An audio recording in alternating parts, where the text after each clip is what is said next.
I found condoms in my husband's bag. Before everything turned bitter, our story was sweet, the kind of love that made people sigh and say, God, when. I met Adwale in my final year at university. He was already working then, a calm, confident man who spoke softly and smiled like he knew things others didn't. We met at a friend's birthday dinner. I was there reluctantly, tired from lectures, hair tied in a simple bun, wearing a plain dress I almost didn't iron.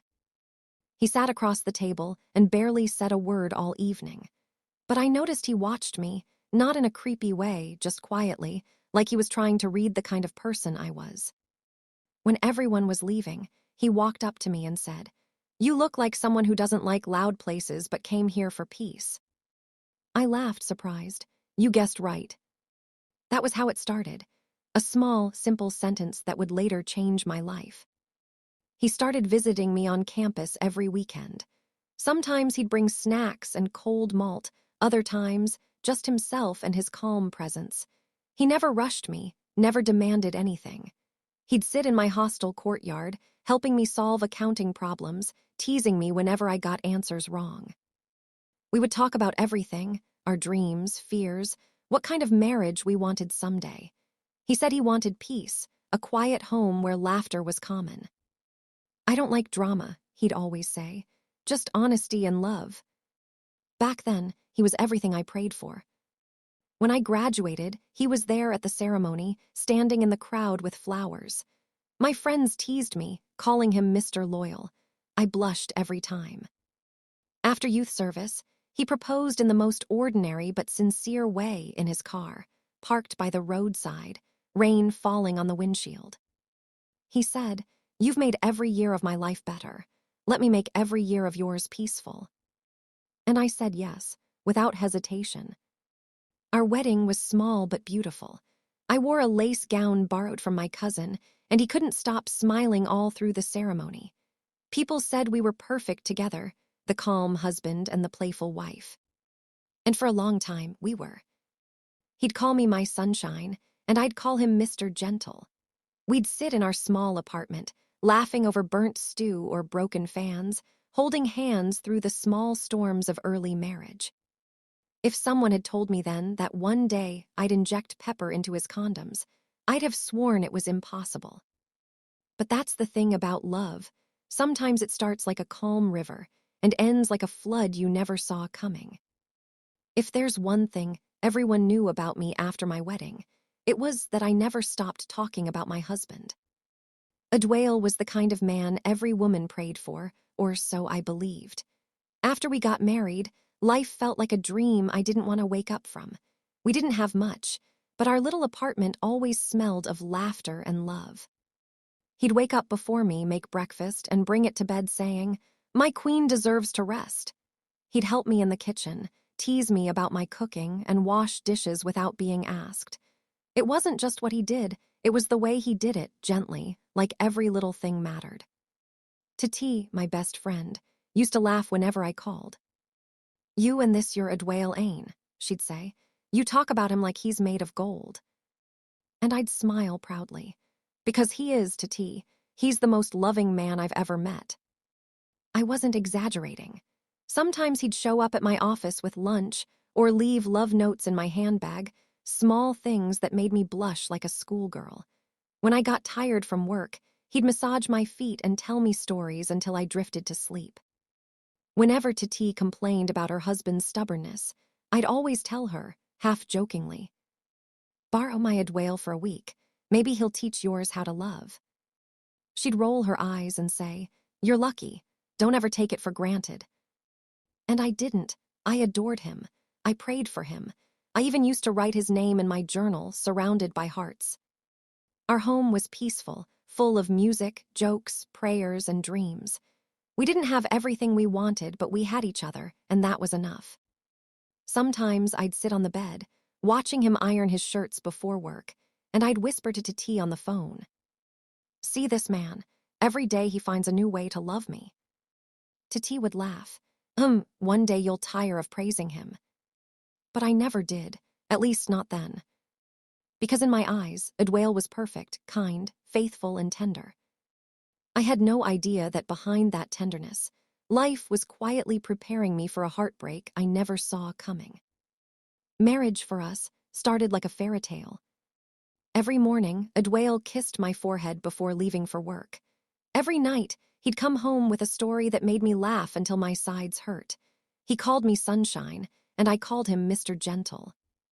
I used to tell my best friend to T, if all marriages were like mine, nobody would ever complain about men.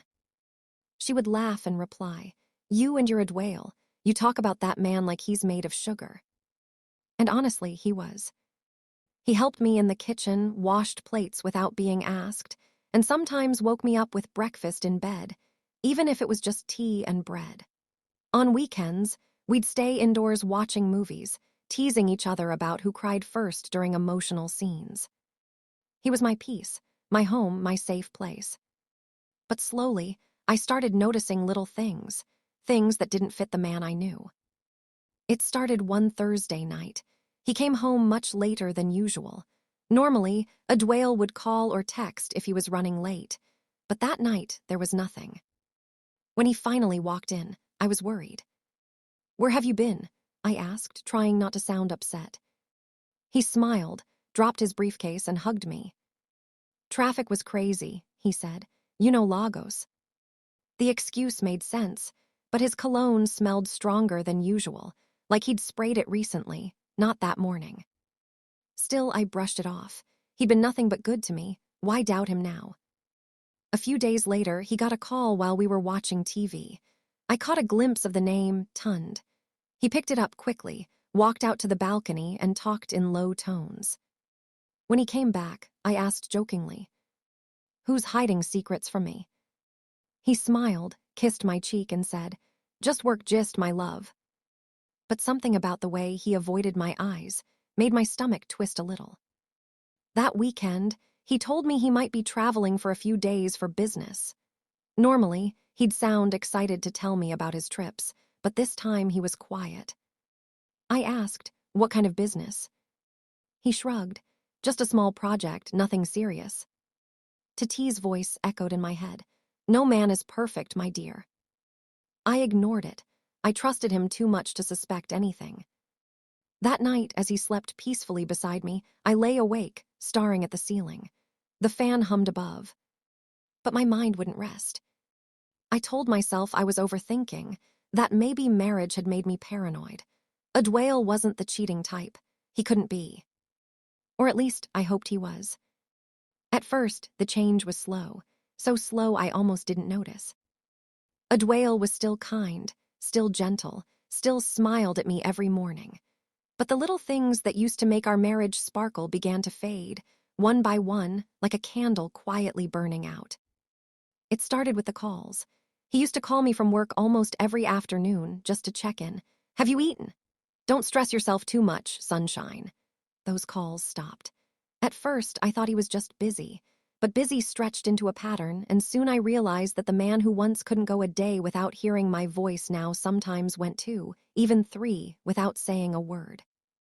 When I asked him, he would smile tiredly. "Work is killing me these days, babe. I barely even have time to rest." And I would nod, pretending to understand, even though something deep in my heart whispered that work wasn't the only thing keeping him busy. Then came the phone. Adwael's phone used to be like an open book. He'd leave it anywhere, on the bed, the table, even in my hands when he wanted me to help him check something. But now, he carried it everywhere, even to the bathroom. At first, I thought I was imagining it. Then one night, while I was folding laundry, his phone buzzed on the bed. He jumped from the couch to grab it so fast that I froze. "Who's that?" I asked casually. He smiled too quickly. "Work group chat." But I wasn't blind. I saw the flash of a woman's name on the screen before he locked it. He started spending longer hours outside, too. "Meetings," he said. "Deadlines," he said. Sometimes he'd come home smelling faintly of perfume, not mine, not the kind I owned. I noticed the small details. A shirt button missing. A hickey-like mark near his collarbone. The way he showered immediately after coming home, even before greeting me properly. I told myself not to jump to conclusions. I prayed instead. Every night I knelt beside the bed and said, God, if something is wrong, show me, but please don't let it be what I'm thinking. Tati noticed my silence one afternoon during lunch break. You've been quiet lately, she said, sipping her juice. What's going on? I hesitated, then sighed. I don't know, Tati, something changed. He's distant, cold sometimes, I can't explain it. She gave me that look only a best friend can give, half pity, half truth. My dear, men don't just change for nothing. Find out what's pulling his attention. I shook my head. Maybe it's stress. She smiled sadly. Stress doesn't make a man hide his phone, darling. That night, I decided to test him. I waited until he was in the shower, then tried to unlock his phone. He'd changed the password. That was the first night I cried. Not because I had proof, but because I didn't need any. My instincts were already screaming the truth I didn't want to face. When he came out of the bathroom, he saw my red eyes and frowned. What's wrong? I forced a smile. Nothing, just tired. He kissed my forehead and said softly, Don't stress yourself, Sunshine. That name, Sunshine, used to make my heart melt. But that night, it stung. Because it sounded like something he said out of habit, not love. He began traveling more often after that. 2 days in Abuja, then a weekend in Port Harcourt, always for work. He packed his bag himself now, something I used to enjoy doing for him. Whenever I offered to help, he'd say, Don't worry, I've got it. And that was how I knew. My husband was slowly building walls around himself. The man who once shared every secret, every detail of his day, was now a stranger sitting across the dining table, scrolling on his phone while I stared at cold food. I wanted to ask, to scream, to demand the truth. But I didn't, because part of me still hoped the man I fell in love with, my calm, faithful Adwale, would come back. I was wrong. The Adwale I knew was gone. And the stranger wearing his face was about to break my heart in a way I could never have imagined. I used to think silence in marriage meant peace, but I learned that sometimes silence means distance. And the silence between Adwale and me had grown loud. It started with the phone, then the trips, then the mood. He was always in a hurry in the morning, in conversation, even in bed. The man who used to touch me like I was made of glass now moved like someone fulfilling an obligation. Some nights he came home late, exhausted, and collapsed into bed without a word. I would lie beside him, eyes open in the dark, listening to his steady breathing, wondering where that tenderness had gone. Once, I tried to bring it up.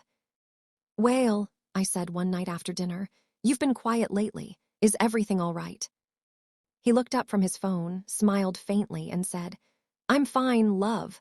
Work is just too much these days. I reached for his hand. Then let me help you rest. He laughed softly, kissed my forehead, and said, You're already my rest, Sunshine. It sounded sweet, but it felt empty, like he was reciting a line he'd practiced. A few days later, he said he had another trip, a 2-day seminar in Abuja. I noticed something different this time. He didn't tell me until the night before, and when I asked to help him pack, he said, Don't worry, I'll do it early in the morning. That's when my stomach sank. The man who used to beg me to help him choose shirts now wanted me out of the process. Tati noticed the change in my voice when I called her the next day. You sound off, she said. What's going on with you and your sweet husband? I tried to laugh, but it came out shaky. He's still sweet, just distracted. Maybe he's under pressure. My dear, she said quietly, sometimes pressure is another woman's perfume. I went silent. Tati continued, Have you checked his bag? Men can hide secrets there. Work documents and guilt all in one zip. I frowned. Tati, I'm not that kind of wife. I trust my husband. She sighed. Trust is good. Blind trust is dangerous. That night, as Adwale packed his bag, I watched him quietly from the doorway. He was humming, something he hadn't done in weeks. He looked almost happy.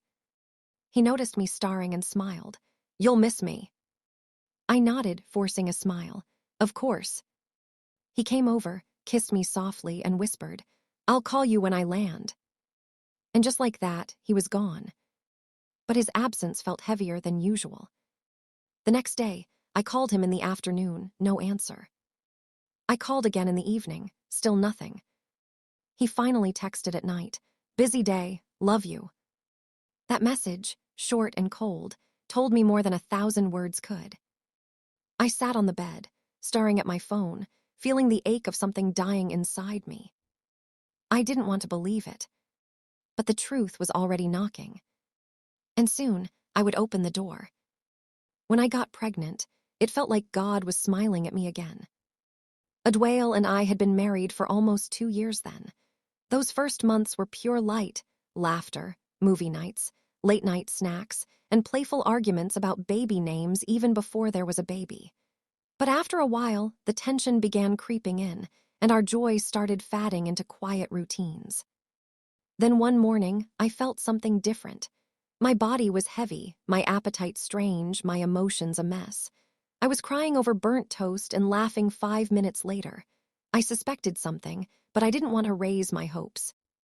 So I bought a test strip secretly. I remember standing in the bathroom, hands trembling, as the 2 lines appeared bold, clear, and undeniable.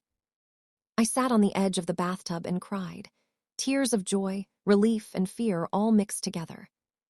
When Adwael came home that evening, I had set the test kit beside a plate of his favorite food, pounded yam and egusi soup. He saw it, stared for a moment, then looked at me, eyes wide. "You mean?" I nodded, smiling through tears. He shouted, actually shouted, and lifted me off the floor, spinning me around the living room. "My sunshine, I told you God would do it." That night, he held me tighter than he had in months. He kept kissing my stomach, whispering, "You're carrying my heart in there." For a while, everything felt like a fresh beginning. Pregnancy wasn't easy for me, though. The morning sickness came like waves of war. I couldn't stand the smell of perfume, fried food, or even Adwael's cologne. I threw up almost every morning, and by the 3rd month, I had lost a noticeable amount of weight. Adwael was supportive at first, too supportive, in fact. He would massage my legs, cook breakfast, and even learn how to make pepper soup from YouTube. He'd come home early sometimes just to sit with me and rub my belly. He started calling me Mama Sunshine. I felt loved, I felt seen. But after the 5th month, something changed. He became distant again, not cruel, just absent. He no longer waited up to eat dinner with me. He stopped talking to my belly like he used to. Some nights, I would wake up and see him scrolling on his phone, expressionless, the blue light reflecting in his eyes. If I asked what was wrong, he'd smile and say, "You need to rest. Don't worry about me." I wanted to believe him. I really did. Then came the hospital nights. At 7 months, my blood pressure began to rise, and my doctor advised partial bed rest. I was terrified, but Adwael seemed strangely calm, too calm. He promised he'd be there through it all, but half the time, it was my sister who accompanied me to checkups. Still, when the contractions finally came, he showed up. That night, I screamed, I prayed, I cried. It was like every emotion in me was clawing to escape at once. He held my hand, wiped my tears, and whispered, "You're strong, sunshine, just breathe, I'm here." And when I finally heard our baby's first cry, I forgot everything. A beautiful baby boy, chubby cheeks, tiny fists, eyes like his father's. Adwael wept, real tears. He carried the baby carefully, whispering something I couldn't hear over my own sobbing. For a moment, I saw the man I married, the gentle, faithful, loving Adwael who once promised to protect my smile forever. We named our son David, the beloved. The early months were magical. Adwael couldn't stop taking pictures. He'd come home with toys, baby clothes, and random gifts for me too. He would rock the baby to sleep while humming old songs from his choir days. Sometimes I'd watch them both and feel my heart swell. Maybe, I thought, we're finally back to normal. But peace, I would learn, doesn't always last. When David turned 1, the distance returned, this time heavier. Adwael started traveling again. He said it was for contracts and business meetings. At first, I didn't question it. After all, someone had to provide. But soon, the calls reduced again. The text messages became short and cold. One day, I noticed he stopped wearing his wedding ring when leaving for trips.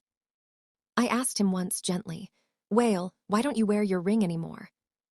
He smiled and said, "It keeps slipping off my finger. I'll resize it soon." He never did. Even in bed, I began to notice something I couldn't explain. He was careful, too careful, almost detached. And one day, when I teased him about how long it had been, he just sighed and said, "You know we have a child now. Things are different." Different? That word echoed in my head for weeks. I stopped teasing him. I stopped asking questions. I stopped hopping. But a woman always knows when love begins to leak out of a man's heart. Then came the day he announced another trip. 3 days in Lagos for business meetings. Something told me this trip was different. He seemed nervous, kept avoiding my eyes while packing. That night, after David finally slept, I sat in the half-dark room staring at Whale's traveling bag on the floor. He was snoring softly beside me, his arm over the pillow, his chest rising and falling in that careless rhythm of deep sleep. David was in his cot, breathing gently, innocent, warm, unaware of the quiet storm rising in his mother's heart. I told myself not to do it, that going through his things would make me the kind of wife I swore I'd never be. But then I remembered the perfume that wasn't mine, the long silences, the late-night trips, and the loneliness that had wrapped itself around me like a second skin. So I did it. Slowly, carefully. I unzipped the side of his black leather traveling bag. The faint scent of cologne and aftershave greeted me, the same one I'd bought for his last birthday. I smiled bitterly. Even his scent was now part of the performance. I checked his shirts, neatly folded, ironed by me earlier that evening. Beneath them were his boxers, his toothbrush, deodorant, and charger. Everything seemed normal. Then my hand brushed against a small zipped compartment on the inside. Something bulky. I opened it and froze. There they were. A pack of condoms. Brand new, unopened. For a moment, my body forgot how to breathe. My first thought was confusion. Why? Adwale didn't use condoms with me. We hadn't used one since before David was conceived. He even used to say, "What's the point? You're my wife, my only woman." So why now? Why travel with them? I stared at the packet as though it could explain itself. But it didn't. It just sat there, innocent and cruel at the same time, a quiet witness to something I didn't want to believe. My throat tightened. The room began to spin. I wanted to scream, to wake him up and throw it in his face. But then David stirred in his sleep and let out a tiny sigh, and I froze. I looked at my son, his small hand curled beside his face, and something inside me broke. This was the man whose voice had prayed over that same child's crib. The man who promised, "We'll raise him in love and peace." And now, here he was, traveling with protection he didn't need at home. I sat on the bed for a long time, shaking. The anger started slowly, like heat crawling through my veins. Then it burned. I wanted him to feel what I was feeling: betrayal, humiliation, disgust. And before I knew what I was doing, I reached for the pepper jar on the bedside table, the small bottle of ground chili I sometimes used for soup. The next few minutes felt like a trance. I tore the packet open carefully, pushed one out, and injected it, a small pinch of fiery red powder, mixed with anger, tears, and pain. Then another. And another. When I finished, I resealed the pack and placed it exactly where I found it. I wiped my tears, washed my hands, and went to cradle David. His warmth calmed me for a moment. I kissed his forehead and whispered, "Mummy's fine, baby. Everything's fine." But everything wasn't fine. That night, I barely slept. I lay beside Whale, watching him breathe, my heart pounding with guilt and fury. He looked so peaceful, too peaceful for a man living a double life. I wondered if he'd ever imagine what his wife was capable of in pain. He left early the next morning, kissed my cheek, held David briefly, and said, "You two behave yourselves okay." I smiled tightly and nodded. Safe trip. When the door shut, I felt a strange mixture of satisfaction and regret. I didn't know what I expected, maybe to scare him, to teach him a lesson. But I never thought it would go as far as it did. Because 3 days later, my phone rang. It was an unfamiliar number. I picked up. Hello. Good afternoon, Ma. Are you Mrs. Idwale? Yes, I am. Who's speaking? This is from Federal Medical Center, Lagos. Your husband is here. He had a serious reaction. Please, you need to come immediately. The room went cold. David, who had been playing with his toy car on the floor, looked up at me and giggled, that sweet, innocent sound that suddenly tore through my guilt like a blade. The phone slipped from my hand. All I could think was, what have I done? The moment the call ended, I just sat there frozen. David was still on the floor, laughing at nothing, tapping his toy against the tiles. The sound was distant, like an echo from another world. My ears were ringing. My heart was pounding so hard I could hear it. I tried to stand, but my knees gave way. Hospital. Reaction. Emergency. The words kept repeating in my head, like a broken record. When I finally managed to grab my bag, my hands were trembling so much that I dropped my phone twice. I wrapped David in a light sweater, tied a scarf, and rushed out. The taxi ride felt endless. Every second dragged, every red light mocked me. I could barely breathe. At one point, David started crying, and I just held him close, whispering, "It's okay, baby. Mummy's here, Mummy's here." But my voice shook, because I didn't even believe my own words. When I got to the hospital, the air smelled of disinfectant and panic. "Excuse me," I stammered at the front desk. "Someone called me my husband, Idwale." The nurse looked up quickly. "Mrs. Idwale." "Yes." "Please follow me." Her tone was urgent but controlled, like someone trying not to cause more fear. She led me down a narrow hallway lined with white curtains and faint murmurs of machines. Every step felt like punishment. Then we reached the ward. Through the half-open door, I saw him. Idwale. My husband. He was lying on the bed, his face pale, his body twitching slightly. A drip hung beside him, and 2 nurses hovered nearby. A doctor was adjusting something at the foot of the bed. "Doctor," the nurse called softly, "his wife is here." He turned around middle-aged, calm-eyed, and approached me. "Are you his wife?" I nodded, my lips dry. What happened?" He sighed. "He came in with severe burns and allergic reactions in a very sensitive area. We suspect chemical irritation." My breath caught. He continued, "It seems he used a contaminated condom. Do you know where it came from?" I swallowed hard, feeling the weight of my own heartbeat in my ears. I don't know." He nodded slowly, studying me for a moment before turning back to the bed. Idwale's eyes fluttered open then. When he saw me, something flickered across his face. Surprise, guilt, maybe even fear. "Sunshine," he croaked weakly. I wanted to run to him, to hold him, to tell him I was sorry. But another part of me, the part that had cried in silence for months, stood frozen, arms stiff by my sides. I looked at him, then at the nurses, then back at my baby sleeping in my arms. "Is he going to be okay?" I whispered.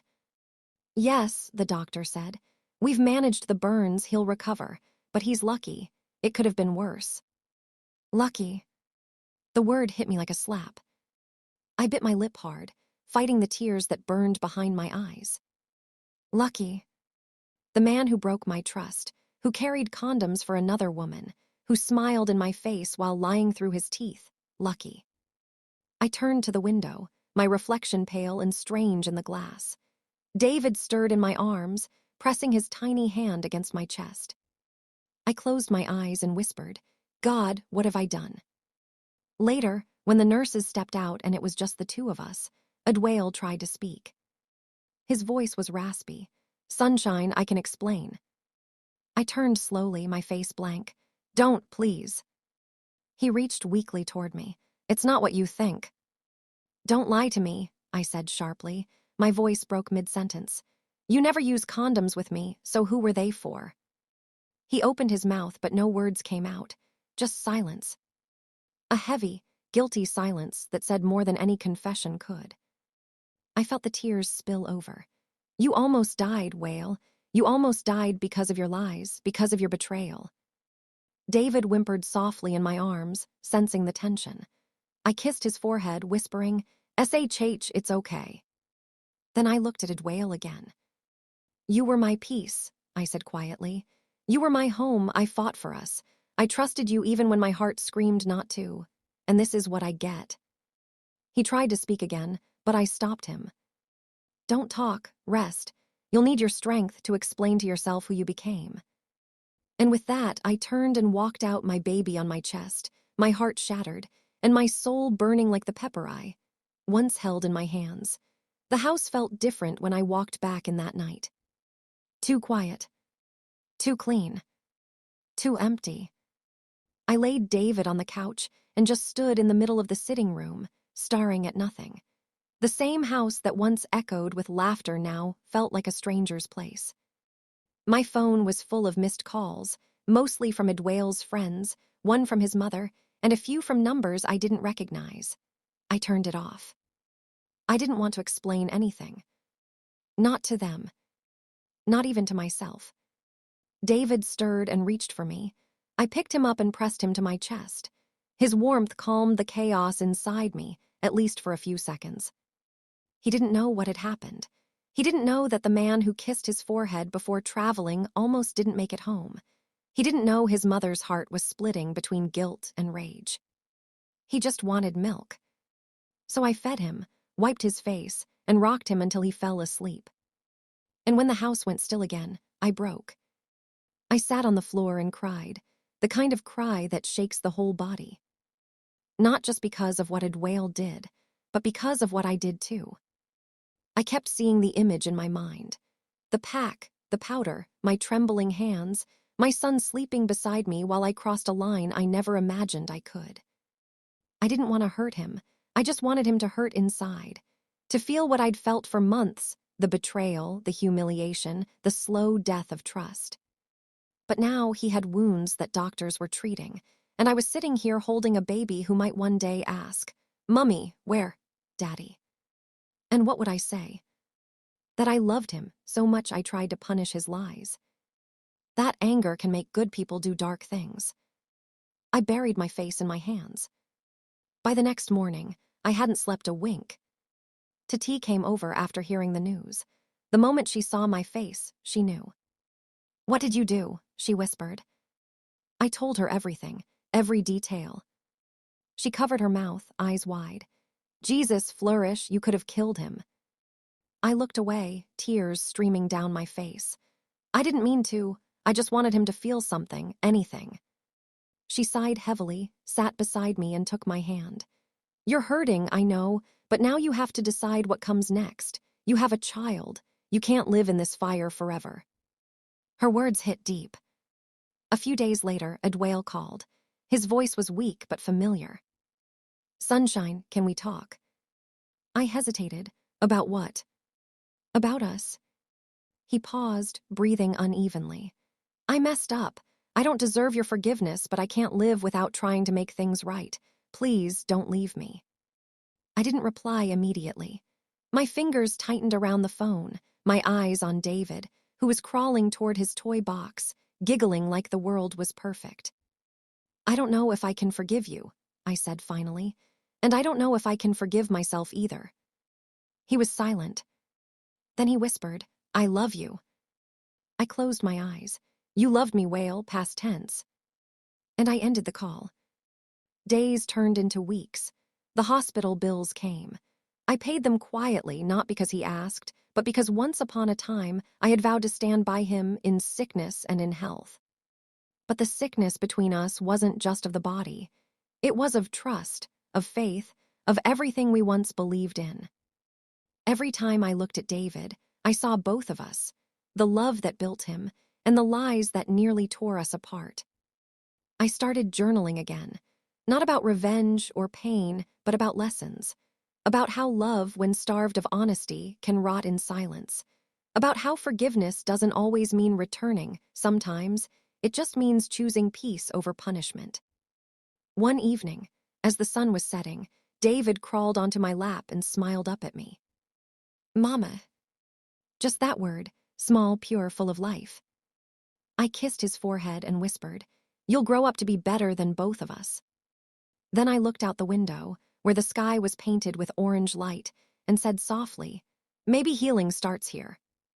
If anyone had told me that love could end quietly, without shouting, without closure, just silence, I wouldn't have believed them. But that was my reality. After the hospital incident, I packed a few of my things, gathered David's clothes, and went to my parents' house. I told them I just needed a little break. My mother didn't ask many questions. She just looked at me for a long time, sighed, and said, "You can stay as long as you need." That was how I became a visitor in my own life. The first few days were strange. I woke up every morning expecting to hear Adwale's voice, his deep morning yawn, the way he used to hum while shaving. But there was only silence, broken by David's tiny coos and my mother's footsteps in the kitchen. I didn't even unpack properly. My things sat in a corner, still folded in the travel bag I'd left with. At night, when everyone was asleep, I would sit by the window and stare at the moon, wondering if he was also awake somewhere, healing, hurting, or perhaps forgetting. Sometimes I imagined him with her, whoever she was, laughing, smiling, being the man I used to know. And that image burned more than any pepper ever could. People started talking. Of course they did. In this town, news travels faster than light. By the second week, my friends knew. By the third, the church women were whispering. "Oh, Flourish is back at her parents' house. I heard the husband almost died. Something about hospital drama. Fine girl like her, see how she ended up." They said it with pity in public, but some of them laughed in private. Especially the married ones, the ones who once asked me for advice because your marriage looks so perfect. Now, when I ran into them at the market, they smiled too sweetly. "Ah, Sister Flourish, how's life?" I could hear the unspoken part. How's life without your husband? Tati, my closest friend, tried to defend me at first, but even she began to pull away. She said she was busy. I didn't blame her. Nobody likes to sit too close to someone whose story has turned sour. My mother watched me closely. She didn't pry, but she knew. One night, after putting David to sleep, she came into my room quietly and sat beside me. "My daughter," she said softly, "you've lost weight." I smiled weakly. "I'm fine, Mama." She looked at me for a long time and said, "No, you're not. You walk around like a ghost. You eat like you're punishing yourself." Her words broke something in me. Tears filled my eyes before I could stop them. "Mama, I destroyed my home." She sighed deeply. "No, my child, you both destroyed it in different ways, but life doesn't end here." I shook my head. "It feels like it has." She took my hand. "Then let it begin again. Maybe not with him, maybe not with anyone, but begin with yourself." But beginning again wasn't easy. Everywhere I looked, I saw memories. The little blue bib David wore, Adwale bought it. The wristwatch I still wore, his anniversary gift. Even the songs on my phone reminded me of him. I deleted his pictures once, only to go to the trash folder and restore them a few hours later. I couldn't bring myself to erase him completely. Some nights, I would whisper to the darkness, "Whale, are you thinking of us? Do you miss David? Do you miss me?" But silence always answered. I became quieter, slower, smaller. I didn't dress up anymore, didn't laugh much either. The woman who once filled a home with warmth now avoided mirrors because she no longer recognized her own eyes. When people came visiting, I pretended to be strong.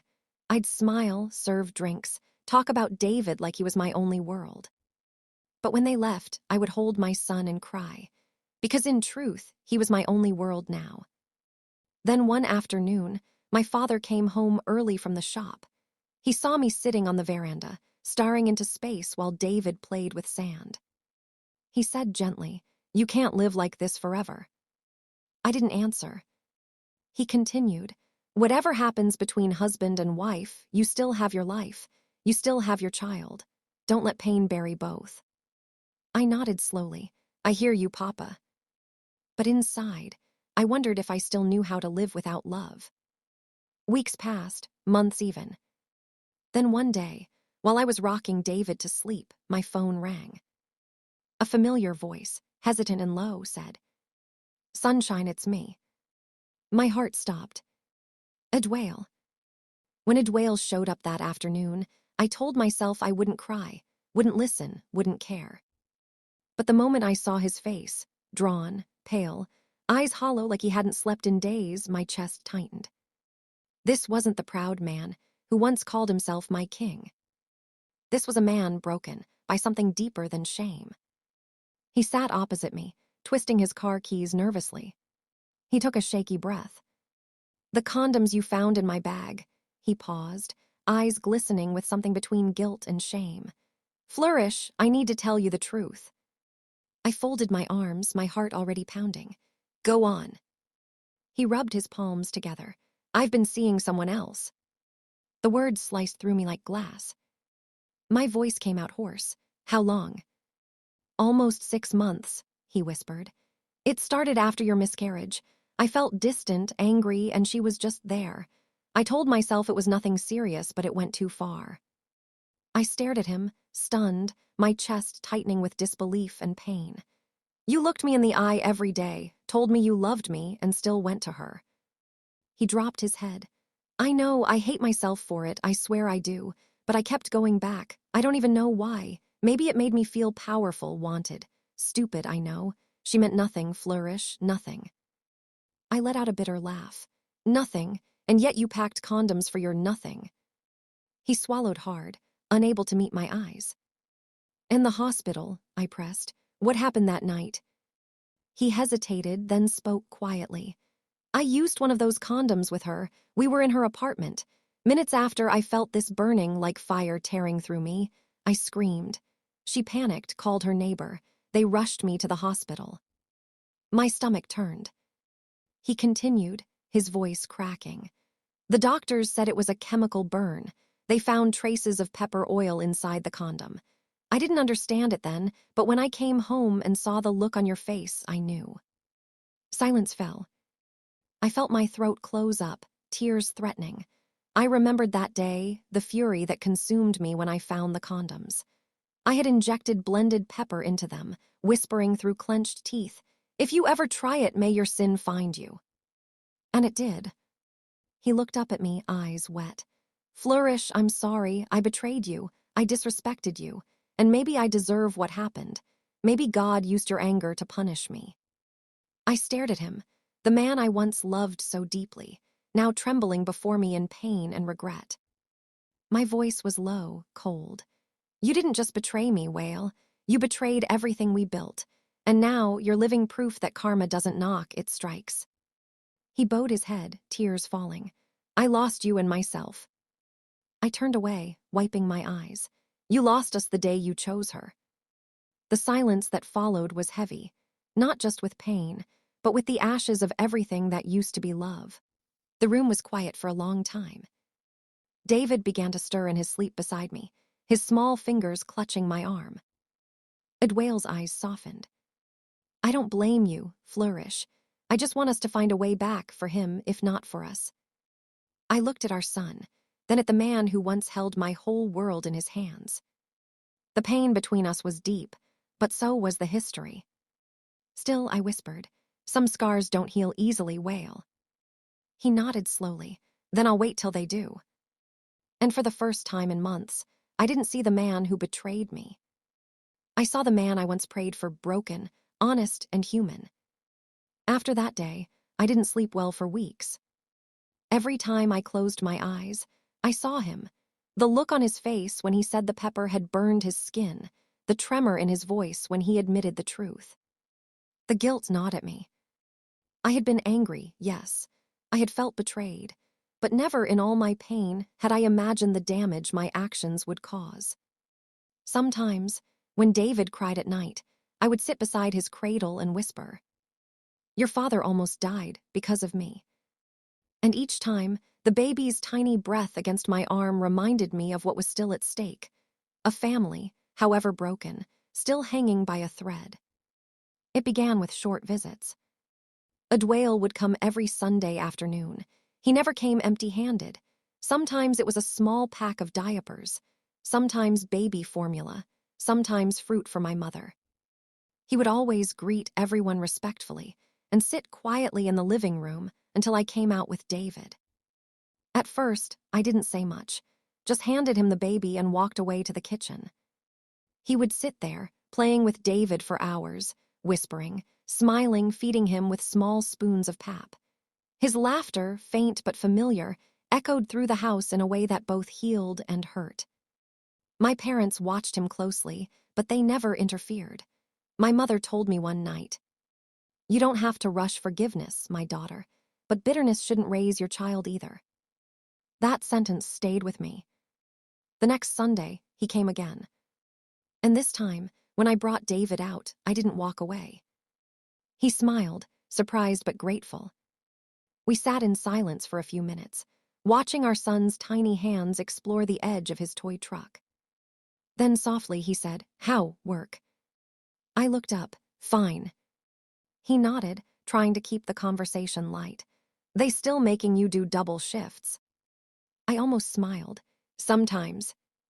It was awkward, like two strangers trying to remember how to be friends. But it was also gentle. No shouting, no pain, just a soft, careful rebuilding of something fragile. Weeks turned into months. He didn't miss a single Sunday. Even when it rained heavily, even when he was sick.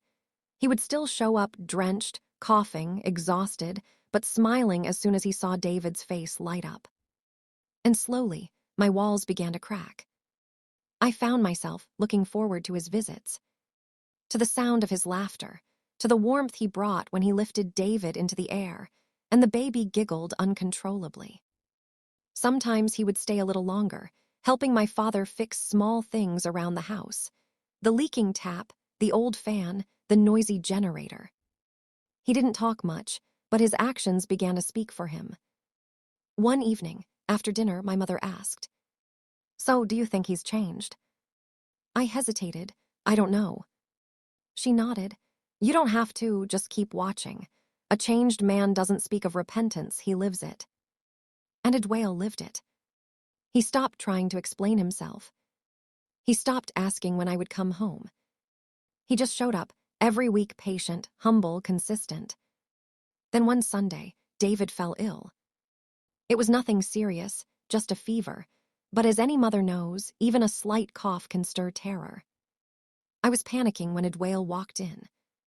He saw me packing the floor, sweat on my forehead. "What happened?" he asked quickly. "He's been burning up since morning," I said, near tears. Without hesitation, he scooped David into his arms and rushed us into his car.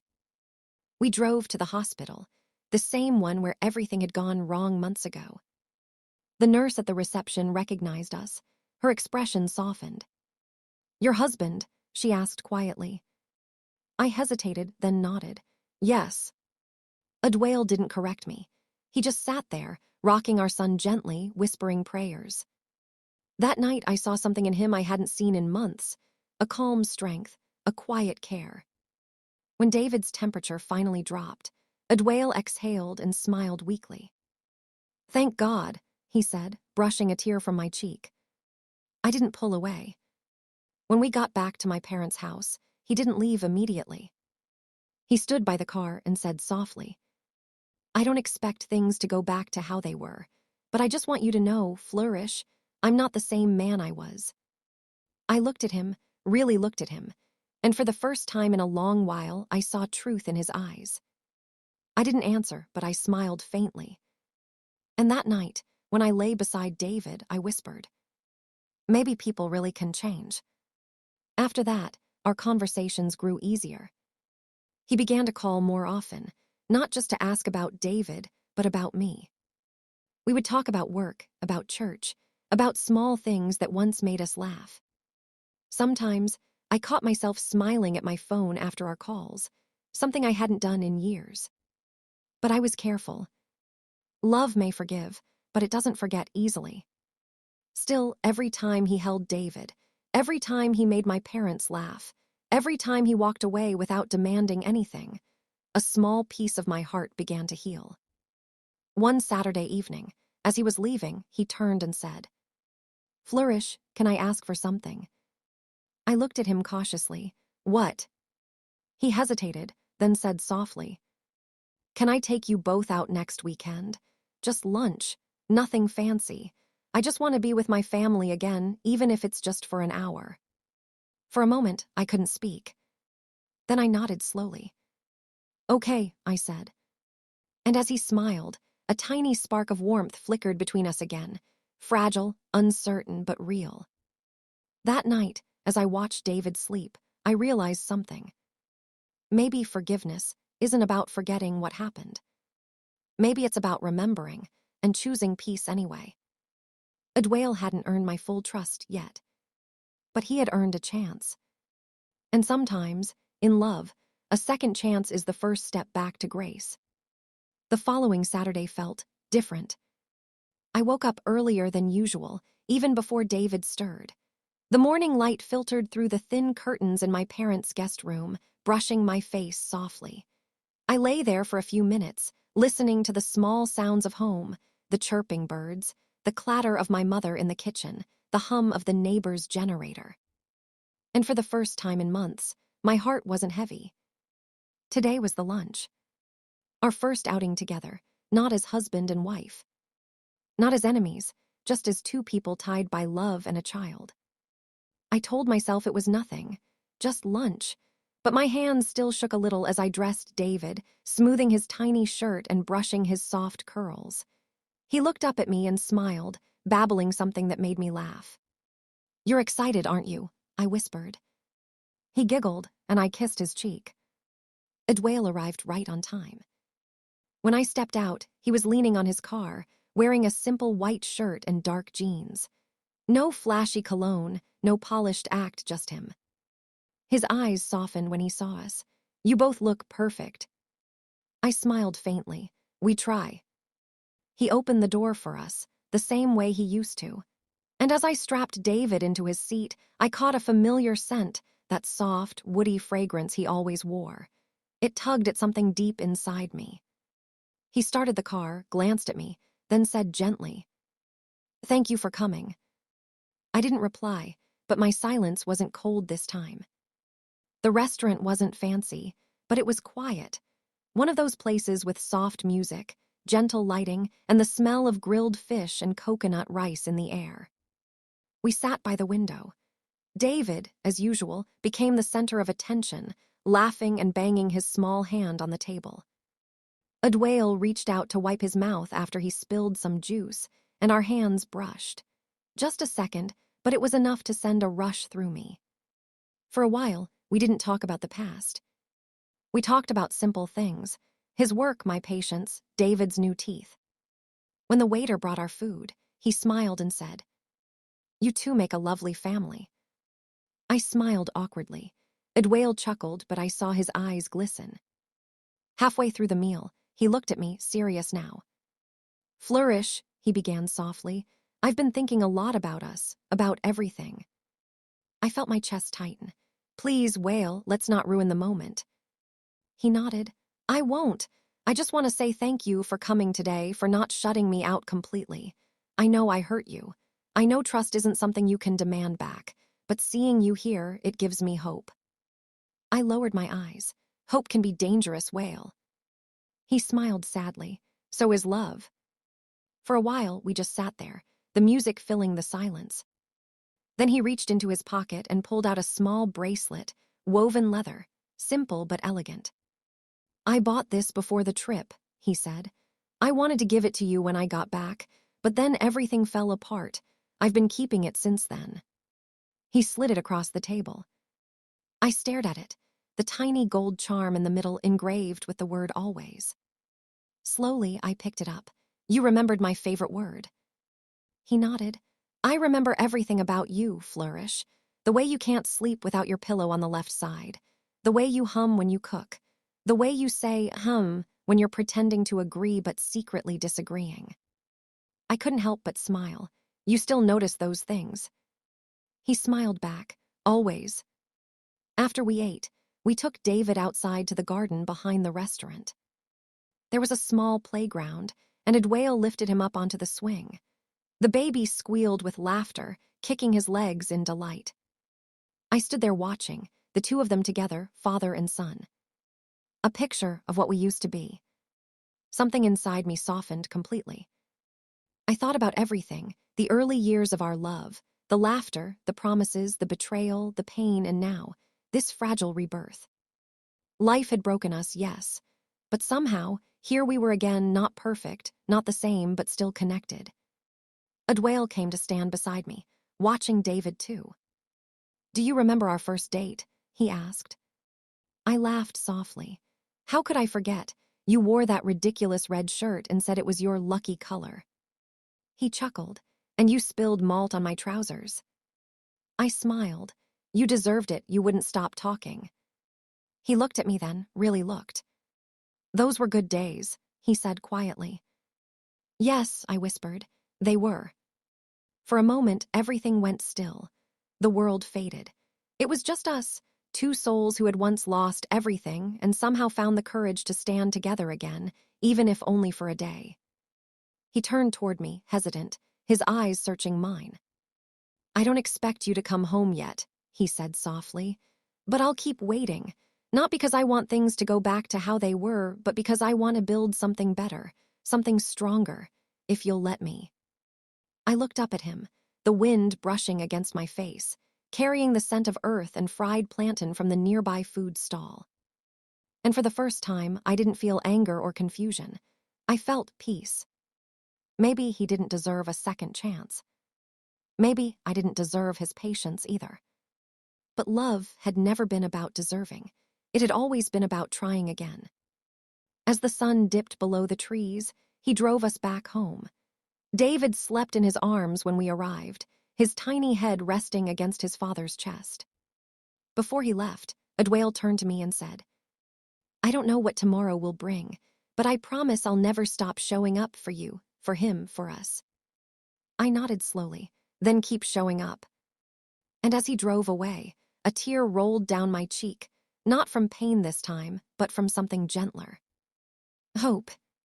That night, after I laid David in his cot, I unclasped the bracelet and wore it around my wrist. It felt like forgiveness, quiet, heavy, and real. And in the darkness, I whispered to myself, maybe this is what healing looks like, not the absence of scars, but the strength to love again in spite of them. It had been 3 weeks since the lunch, 3 quiet, steady weeks. Adwale called every evening, not to beg, not to argue, just to talk. Sometimes about work, sometimes about David's teething, sometimes about nothing at all. The conversations were soft, careful, like two people learning each other's language again after forgetting it for a long time. And I found myself looking forward to them. At night, after putting David to sleep, I'd sit by the window of my old room in my parents' house and replay our talks in my head. His voice, calmer now, his laughter genuine. The way he'd ask about my mother's health or remind me to rest after night shifts. He was trying, not with flowers or grand apologies, but with consistency. And that, more than anything, was what I had prayed for. One Saturday morning, he came to pick up David. My father was in the living room, pretending to read a newspaper but clearly eavesdropping. My mother stood near the kitchen door, her arms folded. When Adwale entered, he greeted them respectfully, his tone humble. "Mama, Baba, good morning." They both responded politely, though I saw the guardedness in their eyes. He turned to me. "Is he ready?" "Yes," I said, handing over David's bag. David's face lit up when he saw his father. "Papa!" he shouted, his tiny arms stretching out. Adwale laughed and lifted him. "Ah, my champion, you've grown taller again." Watching them together did something strange to me. It filled me with both warmth and ache. Warmth, because they looked so perfect. Ache, because this was the man I once called my home. He looked at me, almost hesitant. "We'll be back before evening." I nodded. Drive safely. When they left, my mother sighed and turned to me. You still love him, don't you? I froze. Mama. It's okay, she said softly. I see it in your eyes, but be careful, my daughter. Love is not blindness, it's a choice, and choices must be made with wisdom, not only heart. I didn't reply. I just stood there, staring at the door, wondering if wisdom and love could ever truly live in the same place. It happened on a Sunday morning. The sun was soft and golden, the kind of light that seemed to bless everything it touched. Church bells rang faintly in the distance, and the street outside our gate was filled with the laughter of children running after bubbles. I stood in front of the mirror, adjusting my dress, my heart thudding slowly. Today wasn't like other days. Today I was going home. Not to visit, not to drop David off, but to return. My mother had packed my things quietly the night before. She didn't ask questions. She just watched me fold David's clothes, one by one, her face unreadable. Finally, she said, "Are you sure, my daughter?" I nodded. "Yes, Mama, I'm sure." She sighed. "Then go in peace. But remember, marriage isn't about proving people wrong. It's about finding peace, even when life tests you." I hugged her tightly, tears wetting her wrapper. "Thank you, Mama." Adwale was waiting by the gate when I arrived. He didn't look surprised. Maybe he had been expecting me, or maybe he had simply learned to hope without demanding. David squealed in excitement, reaching for his father. "Papa, we're home." Adwale's eyes softened as he took him. "Yes, my boy, you're home." Then his gaze met mine. "Are you?" I nodded. "I'm back." He didn't rush to hug me. He just stood there, his chest rising and falling as if holding back emotion too deep for words. Then quietly he said, "Welcome home, my love." That evening, we sat together in the living room, just the three of us. The house felt alive again, as though it had been waiting for this moment. After dinner, when David had fallen asleep, I turned to Adwale. "There's something I need to say," I began. He looked at me, concerned. "What is it?" I took a deep breath. "Thank you." He blinked. "For what?" "For not cheating on me," I said quietly. "For staying true even when I thought the worst of you. For trying to protect me in your own clumsy way. And for loving me when I gave you every reason to give up." He opened his mouth to speak, but I continued. "I was angry, Whale, angry and hurt. I thought those condoms meant betrayal. I thought you had chosen someone else over me. But when you explained everything, I realized you were just being cautious, trying to keep safe, to help a friend, not to harm me. I judged you too quickly." He reached for my hand. "You had every right to doubt. I caused that doubt." Tears slipped down my cheeks. "But you didn't run. You stayed. You came every day not to defend yourself, but to rebuild what we lost. And that's love, Whale. That's the kind of love I want our son and the child I carry to grow up around." He froze. "Flourish, what did you just say?" I smiled through my tears. "Yes, I'm pregnant." For a moment, the room went still. Then he laughed, a deep, trembling laugh that turned into sobs. He pulled me into his arms, holding me like he never wanted to let go. "God is good," he whispered into my hair. "So good." The following months passed like a quiet song. Our love became gentler, slower, the kind that didn't need grand gestures, only shared glances, warm dinners, and late-night prayers. We talked about everything now: fears, mistakes, plans, dreams. Sometimes I'd wake up in the middle of the night and watch him sleep beside me, his arm around my waist, his breathing steady. And I'd whisper a silent thank you not just to God, but to life itself, for giving us a second chance. When the baby came, the world seemed to pause again. It was a girl, small, beautiful, and loud. Adwale cried when he held her for the first time. "She has your nose," he said, laughing through his tears. I smiled weakly. "And your stubbornness, I'm sure." We named her Grace. Because that's what brought us here. Grace that healed, grace that restored, grace that gave us more than we deserved. When word spread that I had returned home and given birth, the same friends who had mocked me for losing my husband, began to soften their voices, the ones who once whispered behind my back. She should have known better. She's too proud.